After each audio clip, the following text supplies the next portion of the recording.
We got the Mission Impossible today. That's what we're doing today.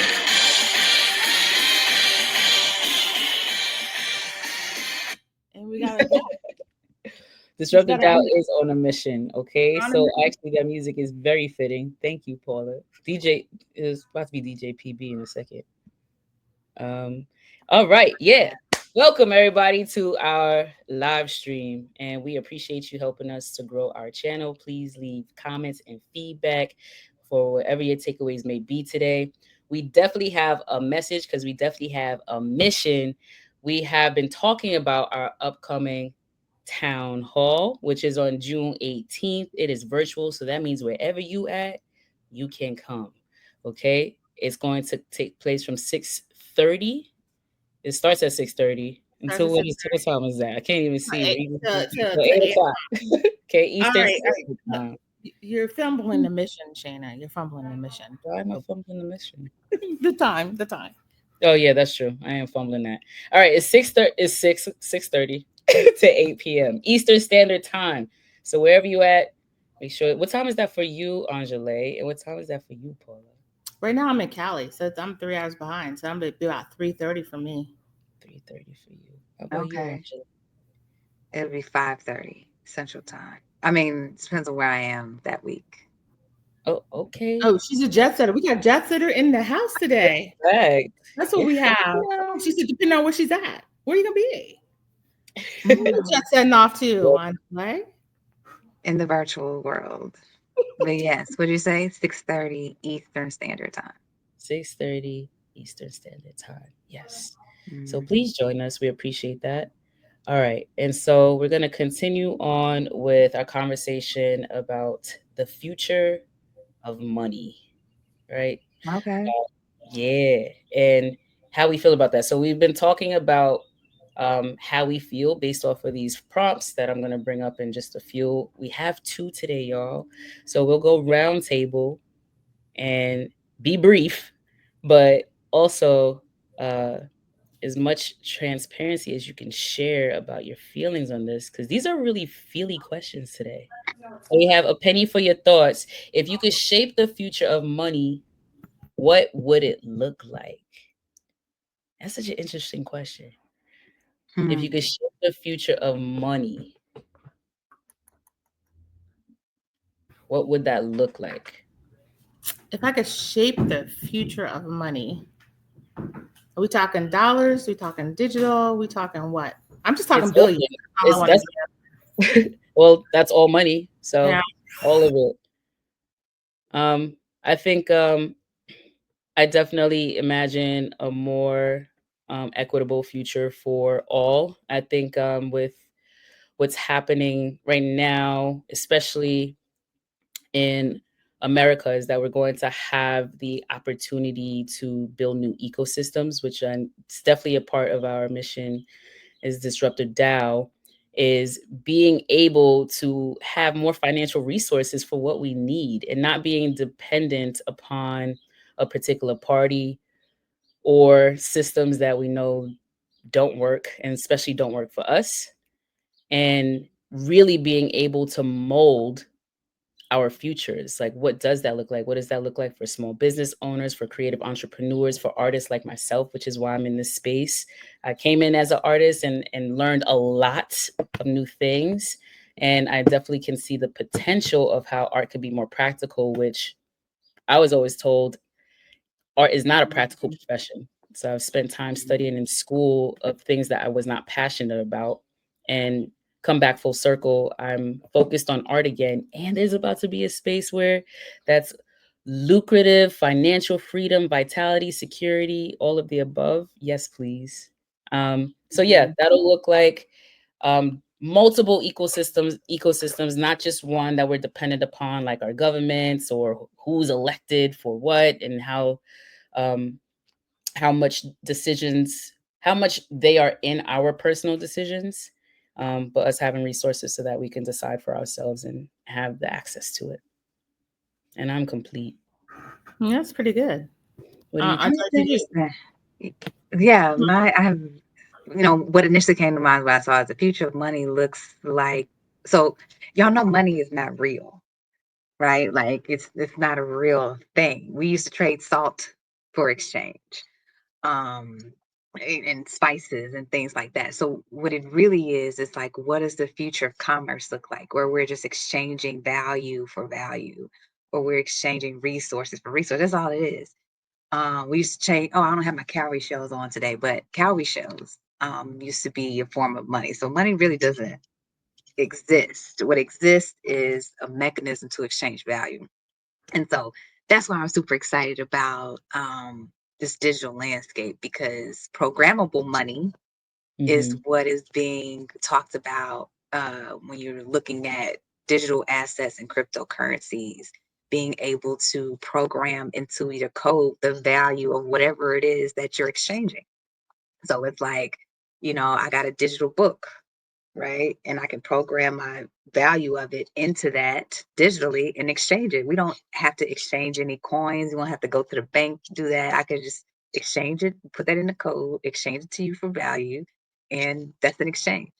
So the future, if you could shape the future of money, what would like? The future of money would just look like exchanging value for value, and it's recognizing it like, oh, I got something, you got something, let's exchange it, based on our own value, right? So it's like, okay, Shayna, I like the hat you got on. I'll trade you the hat for these earrings. That's right. Tell me how much you think they worth, and if we can then negotiate, right? Yeah. So it's being able to exchange value for value. I like that. I think I would just add um, that would help solve the issue with small businesses in terms of access to capital. For the future is having a capital available for small businesses to be able to do what they want to do and grow in a collective, maybe a collective community. I don't know. But people having value or access to value or digital currency or whatever the future of money is going to look like, to be able to do the things that they are wanting to do, and no one having to struggle to not be able to do it is what I would add to that future. So we have the capabilities of everybody, surviving and thriving. Mm-hmm. Yeah, Surviving. and also too, I don't know if I read somewhere, if I heard someone say that, like, you know, when you're getting into conversations around value exchange, and so it's like wealthy people, wealthy communities, wealthy transactions, they don't exchange money. It's like we exchange resources, or we exchange opportunities, right? So if someone, say, is in a predicament, they go to their, wealthy counterpart or whatever, like, hey man, or hey girl, this is what's going on. It's like, oh, instead of maybe giving you the cash to like fix it, it's like, oh, you need a new house, oh, here you go. Or, oh, you need you need this value, you need this resource, right? So you're exchanging resources at that point, and intellectual capital.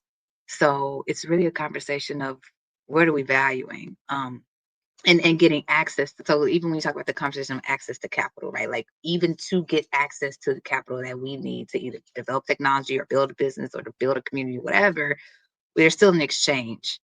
There's still a transaction going on. So it's like we being the ones with the value, need to put a value on what it is that we're exchanging, and like set that value for ourselves. That's also too what's liberating about programmable finance and decentralized finance, is that it's literally up to the developer, the creator, to define how much this commodity is worth, like what the value of it is. Someone was telling me that there was an invisible NFT. Somebody created an invisible NFT that was sold for like $3 million or something. It was sold for ridiculous, and it was literally a And then blank. Yeah, it was a blank thing, right? That sold for like $3 million, right? that's And pretty so, smart. actually, it was my dad. It was my dad who told me this. He's found an article, and so he told me this, and it was an invisible NFT. And I think I remember when it was happening, it was during the NFT craze. And the Mhm. only reason as to why, and when he read the article about it, he told me about it, is because the owner, the person who created, attached value to it, Of Mm. course. right? It talked about how, like, it's liberating and all these other like euphoric things or whatever. and somebody else in the world found value in it and was like, I see your vision. I see the value that you are communicating. Here's $3 million for a blank screen. Right. Makes sense. Well, we have the Invisible Man, so why not an invisible NFT? Yeah. Oh, such a smart idea. You said it, and I was like, "Damn!" I know. I'm like, okay. That would have been the easiest. Ideas are the ones that make you our money makers. Those the simple ideas are the Yeah. ones. That's a pretty smart idea. But okay, all right. Well, you ladies both mentioned something in the previous question that pops up into and segues into our second, which is, what do you wish more people understood about wealth and opportunity? Angela, you wanna take this? So much to say, actually. I don't know. What I was gonna say is that I'm working on understanding myself. That's fair. So and Yeah. recognizing that the more you understand, the more you realize that, like, oh, this is what happens over here in this wealth world. Like, this is how things be moving on this side. Oh, okay. No, it's never. You don't know what you don't know. You don't know the rooms and spaces that you don't know what happens there unless you're there or exposed to it in some way. So, yeah, let me think about that for a second. Paul, were you about to say something? No, I was just gonna say, well, it just depends on when we talk about more people understanding about wealth and opportunities. Wealth is a different. The terminology could be broad, right? So, are we associating with money? Are we associating with life in general? Are we, how do you define? How does a person define wealth? Because they could be wealth and may not have the money, but wealthy in the sense of having family, friends, and if you put the value, go back to conversation about value, being able to exchange value for other things, and so that's wealth. So I just think when we're talking about wealth, it could be not just about associated around money; it could be other things too. So I would put it, for me, wealth is a couple different things. I'm wealthy with family, but wealth. I'm striving for wealth in terms of monetization. But I also believe in opportunities as always exist in chaos. So in today's world, I look at everything that's happening right now in our current climate is opportunity for us. And whether we see it or not, it's opportunity for us to grow. So again, you're defining taking that word and saying opportunity. We're talking about opportunity and growing as individuals or growing as a collective. But it's opportunity around across the board for any individual if they just keep the mindset, as we talked about mindset, knowledge, and wealth, and as Disruptor DAO, keeping our mindset open to the opportunities, whether it's good, bad, or in between. Because whatever comes out of chaos, whatever comes out of the ugliness, comes opportunity, comes growth, comes challenges. So that's how I'm looking at it. Go for it. And to that part, what do I wish more people understood about wealth and opportunity is that there's an abundance. There's an abundance of wealth and opportunity out there, like a tremendous amount of wealth and opportunity. And to your point, Paul, is also like what, having a wealth of health, having a wealth of creation, it just means like, where do you feel most abundant? And there's so much out there. It's so much out there. Like, yeah, that's the biggest thing that people misunderstand is that they're thinking that it's limited resources. Is not. There's an abundance of resources out there. There's so much money circulating. Unlimited. Yeah. Mm-hmm. Yeah, I appreciate what y'all shared. One of our affirmations came to me for what I wish more people understood about wealth is that wealth is our birthright. Oh, I yeah. truly Yeah. because wealth is spiritual, which I appreciate in Myron's book, which I'm rereading again, Boss Moves. He says money is spiritual, and then he talks about the ability that spirit has to be in more than one place at one time. Yes. So anything that falls underneath wealth, because it is subjective. Some people would only think wealth is money, but wealth can also be an abundance. It could also be prosperity. It could also be love. Wealth is health. Like wealth is all of the important things, really important things that actually helps us to operate on a daily Yeah. basis. So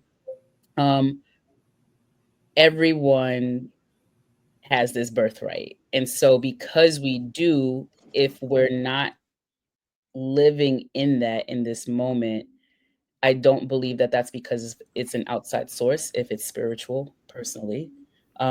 It just means that we need to line up with it.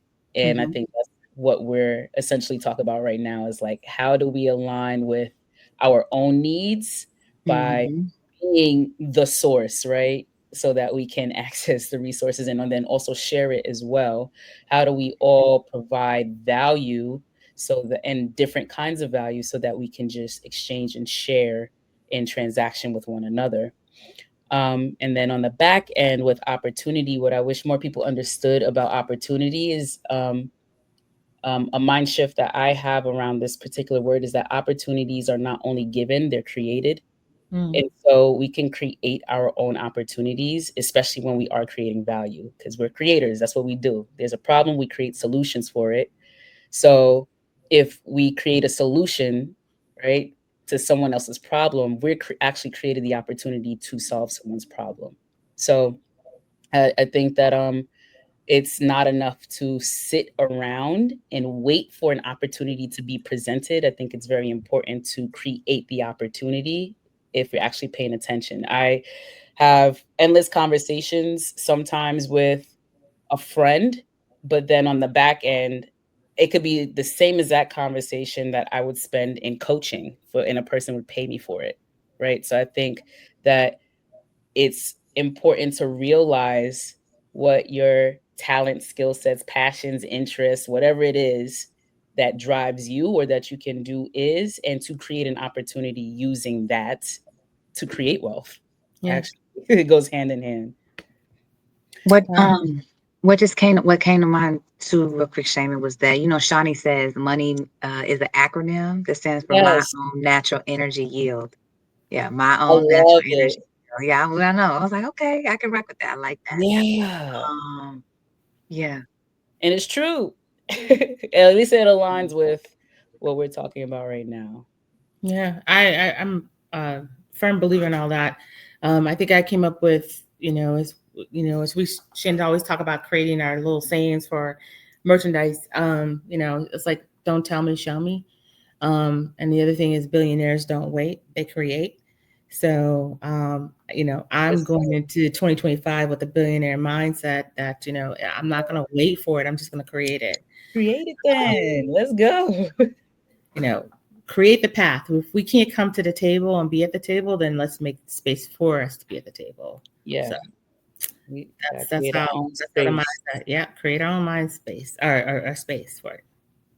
I appreciate y'all ladies for sharing your sentiments on today's two prompts and questions. Don't forget that we have a town hall coming up on June 18th, 6:30 p.m. to 8 p.m. Eastern Standard Time. And we have amazing guests that's going to be there Yes. and going to continue this conversation about the future of money. And specifically, a town hall helps to answer and address your concerns and answer some of your questions, right? And have this conversation. So we want to keep this ongoing. So make sure you check out the link in the description box so that you can register for the free webinar virtual town hall that we're hosting on June 18th. Yep. And if you have any questions, Mm. reach out to us. Please Reach out to us. reach out, connect with us. You'll see that link in the description box as well. All right, Angela, y'all. Right. wait a minute. Well, since we have a special guest, you want to close us out, Angela? Special guest of Disruptor Dow. Yes. Peace and love, tribe. Peace and love. Yes. Yes. All Be right. in the future now. That's the thing. Be in the future now. The future is now. We are from the future. We're just existing in the now. Yes. We're in the future. That's good. I like that. We're not Well, wait a real. minute. Wait a minute. I guess and the reason why I picked this is because I'm getting ready to go see Mission Impossible. So I just Tom Cruise is out there. Oh. I'm just gonna do a shameless plug. But all right, you ready? Because our mission is complete.